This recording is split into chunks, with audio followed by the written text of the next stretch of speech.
Elok nganggo banget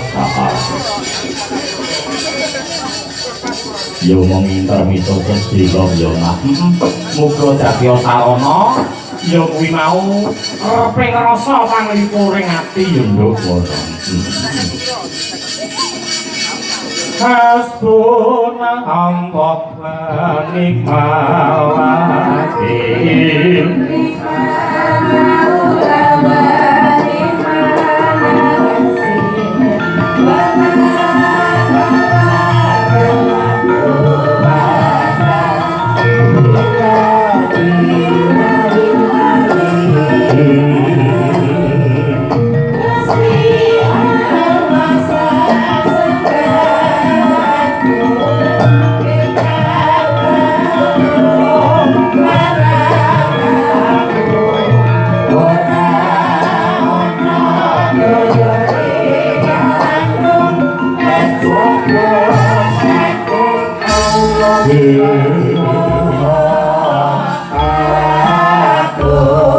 Sadulurku aja nganti kliru wong Gusti Allah sesanggahanmu bintang landalu wong lintang leku aku tresno kawan nafsu.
Gusti Allah muga tansah sinandhing aku kelawan kowe ya nduk ngono ya Pak muga barokah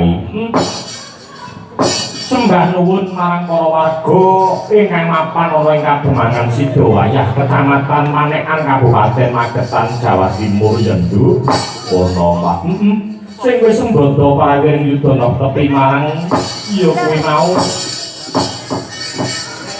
panyuwuning para warga wong ana doa bersama ngaturake syukur marang ngarasane Gusti kang Maha Pingawasa. Setahun sepisan kang diarani ya kuwi mau sedekah bumi utawa diarani ya kuwi mau bersih disanduk ngono ya Mbak.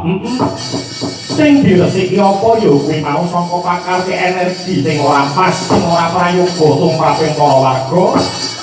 Lan ya kuwi mau wujude apa-apa sangkala beda muga sumingkir sangka ing lalatan sida wayah yo ngono Mak. Iya.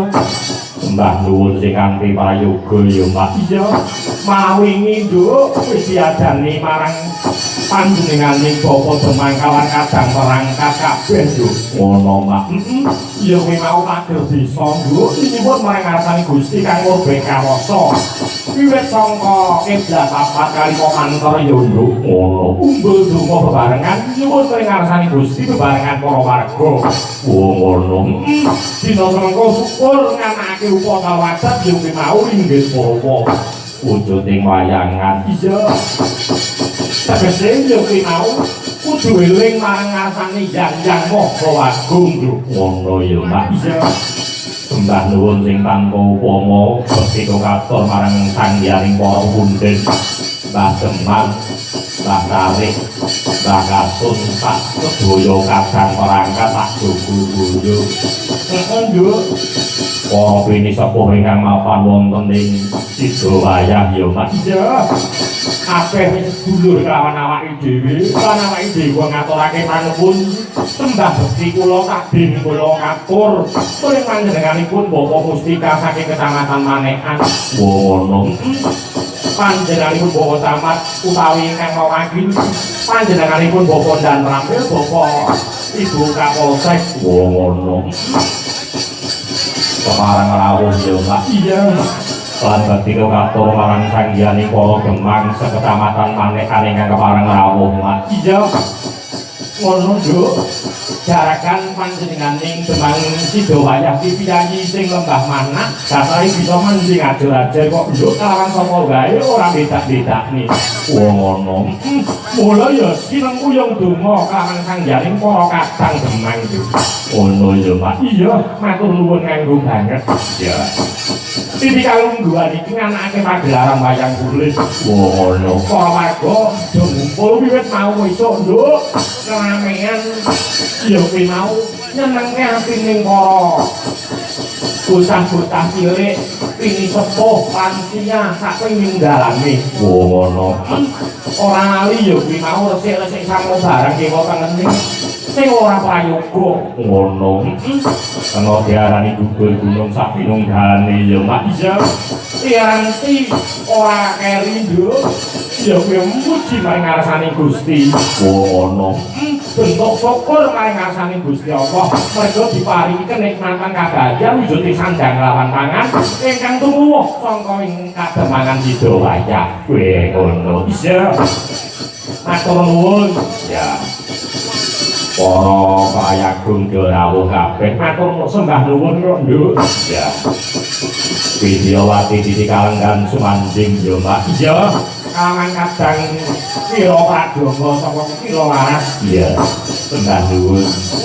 Tong diteme kepenak saka ngene diurung yo saka yo mau saka ape material barang. Kuwi ya sembah nuwun. Malah video syutinge ponakane dhewe. Ya. Matur sembah nuwun. Ora lali matur nuwun karo Mas Malik. Ya. Mas Malik. Hitungane nyelesai awake dhewe kaping 7 iki lho. Ngono. Tayangan yang ke-60. Iya. Kang dinikan kok ketoke ya. Ya. Ngono ya, Mbak. Ya. Sowan ngarasane para pini sepuh, Nduk. Ayo buka rasa. Buka rasa. Buka mutiara sing kependhem. Ya. Ya kuwi mau budaya Jawa yen disurasa Nduk. Kuwi bisa ndadekake tentrem kelawan ayem. Wah ngono. Akeh tuladha ingkang kudu ditindakake lumampah ngaku kelawan kowe lumantaran budaya Jawa ya Mak iya lumantaran budaya Jawa mula ora mokal ya kuwi mau jeneng Sunan Kalijaga nyalirani piyambak minangka dadi dalang takaran semono Sumanggiri ya kuwi mau sing mimping lho ngono ya Mak ya wah anggitan Sunan Giri ya sing gunang Sunan Gunung Mbah kewok lho jaman semono lho ngono ya Mak mula ana ing Surakarta isih dinelar ya kuwi mau wujud gamelan sekaten sangka tembunge sahadatane lho ngono ya Mak ya ya kuwi mau gamelan wilangane ana 1 2 3 5 lawan 6 yen digunggung ana 17 jroning urip ya kuwi mau sedina wengi aja lali ya kuwi mau 17 rakaat yo manembah pringasane Gusti ngono ya yo liyan yo pipin ya pangapian to lumayan mahayun sote to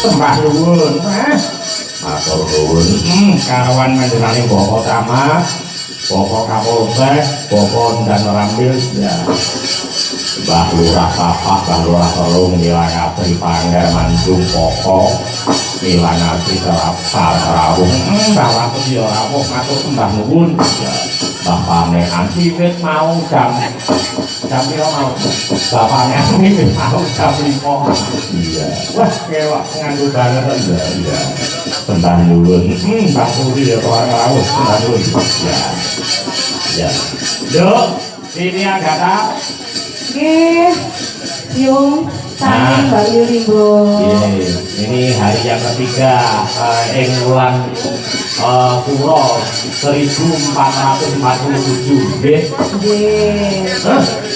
Rikalan yo ngaturake saka panglipur sira sing nembang liya sing joget ya Lorenzo pancing loncat langsung garap oke yo yo oke ya orang nganggo semoyo yo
Abdi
Yuk.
Terima kasih matur nuwun ya.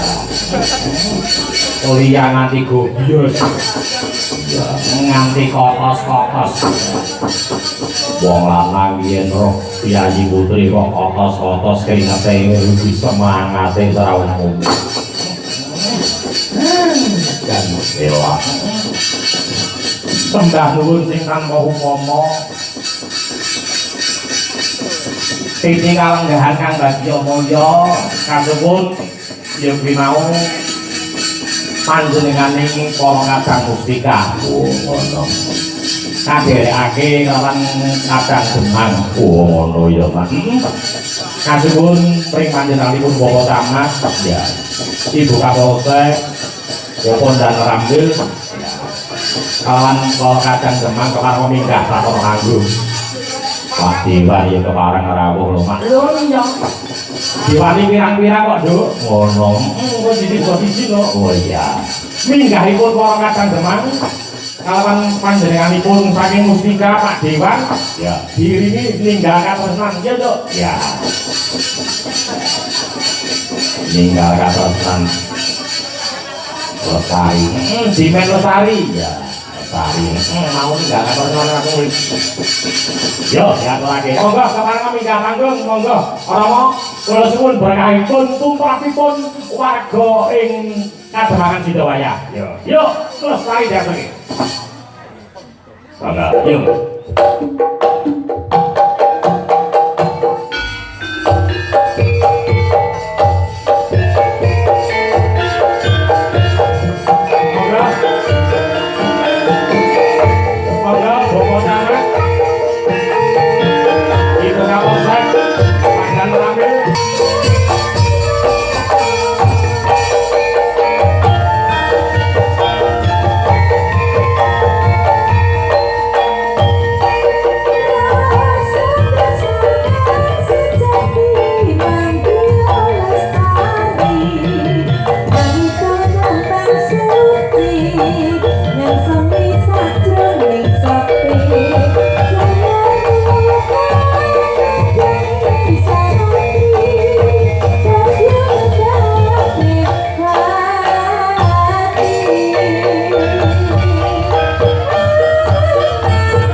dereng dalu Pak Camat.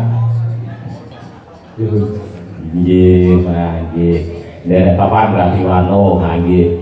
Mbok bilih wonten piyayi mriki ingkang dereng papan kepareng-parengaken Pak. Menika buka polsek sampun gantos. Dalem Buka polsek sampun. nggih, Pak Kapolsek. Nuwun pangapunten dan nggih. Nggih. Pun gantos Pak Dalang. Nggih. Tapi nggih enggal. Dereng enten 3 wulan nembe. Nggih Pak. Nggih. Paringi asma sinten Pak Camat? Pak Pariono. Pak Haryono. Nggih. Pak Dan Prawil paring asma Pak Darwan. Pak Jarwan. Pak Terus Darwan. Pak Jarwan nggih. Kemudian kula Pak Kapolsek nggih. Jane pun dangu tepang walek. Nggih, terus Kalau zaman semonten kula dinas ten Kartoharjo, jenengan sering manggung ten mriko. oh nggih. Niki Mbak Lia niki. Nggih. Kula iku tapi Mbak Lia kok paling kesukaan kula. Ngeprank kali Mbak. Nggih, kula ningali Mbak Lia. Pun benten rumiyin radio lemu saniki, Pak. Tambah. Saiki bubrah ae kok kira-kira Ngoten. Ngoten tasih mboten.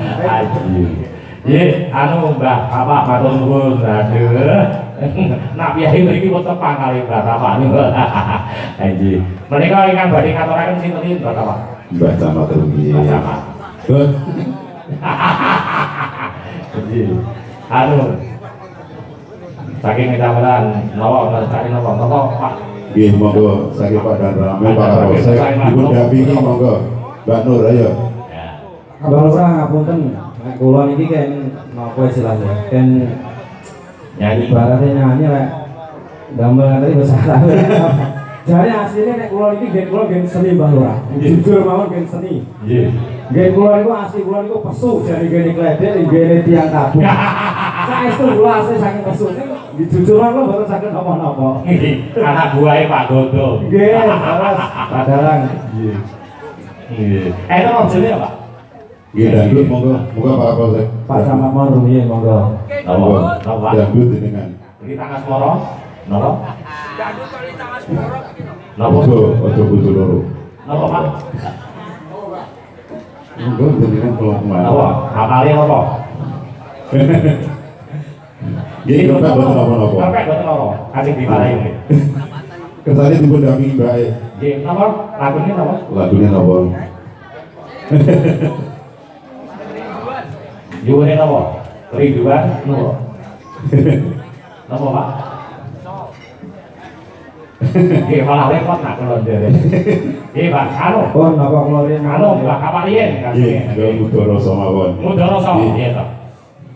Mudarasa toh. Ya, iya. Gitu. Pedro, ya. Mudarasa. Ya, Mudarasa, mudarasa diaturake. Ya.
God.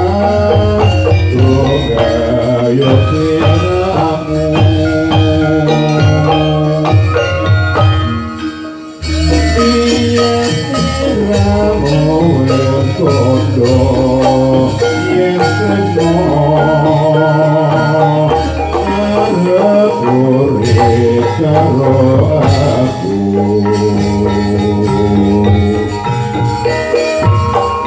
kebanyakan siroman lebih songgogo janjimu dewi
Pak Camat, lagu ini bersama mono. Layak kangen Pak.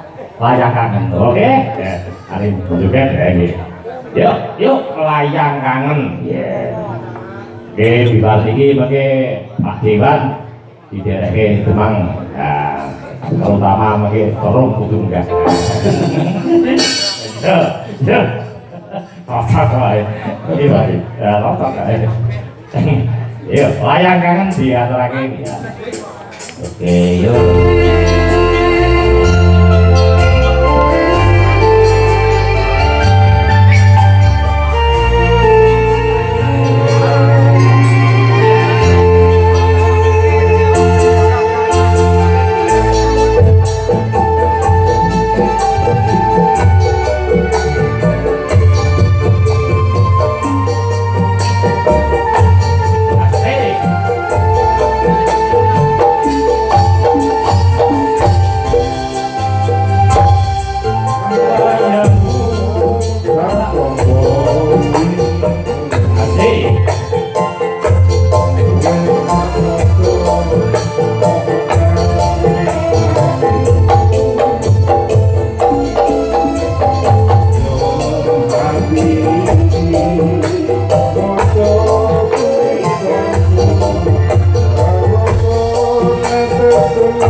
nggih.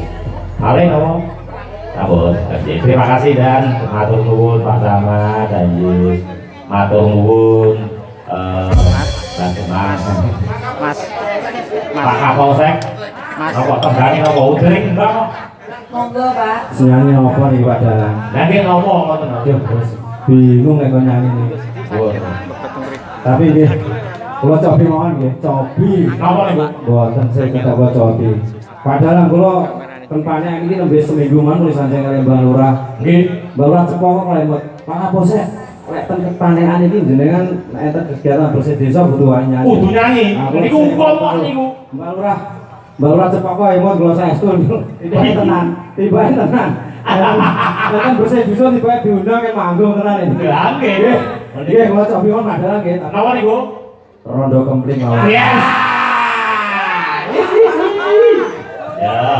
Cocok ini. Otak ini no, ini dia toh ya. Yo, rondo kempling. Ya, diaturake. Yo. Yo.